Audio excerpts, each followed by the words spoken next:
this moment in time, we have approximately 60 universities in the UK that are seeking to make some kind of cuts to jobs and to departments, and that's potentially putting 2,000 jobs at risk. This hasn't just happened overnight, it's been happening over many years, and we really need Labour to make some clear commitments as to how they're going to solve this with long-term funding, but what we do right now in the interim too.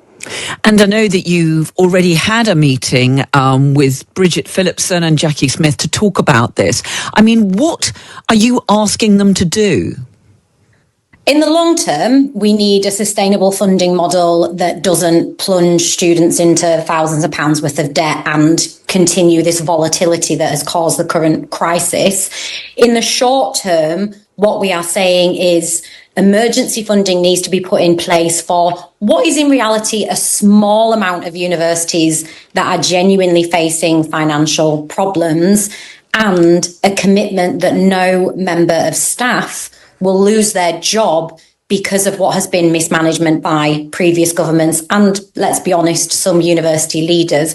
What I do want to stress is the majority of universities that are seeking to make job cuts are not doing so because they're in financial distress. It is our belief as a union that they are using the umbrella of the crisis to pursue restructuring. We're seeing that at Goldsmiths, in particular in London, where we don't believe there's financial issues. So there's a well, I mean, why would they be cutting staff if it wasn't to try and save money? Presumably they feel that they have to take these sorts of steps.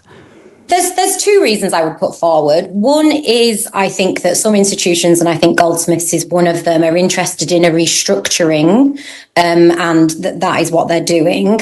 Another issue that some institutions are facing, and again, this is a systemic problem that needs some form of systemic solution, is the previous administrations and governments have essentially capped off subject pathways to universities, and arts and humanities have been particularly affected. And, you know, universities haven't wanted to close those departments initially, but I think we're seeing moves of them starting to do so. And I just don't think that's the kind of country we want to live in, where, you know, we close arts and humanities departments. And, you know, I would hope that the new Labour government would want to step in and start to assist there.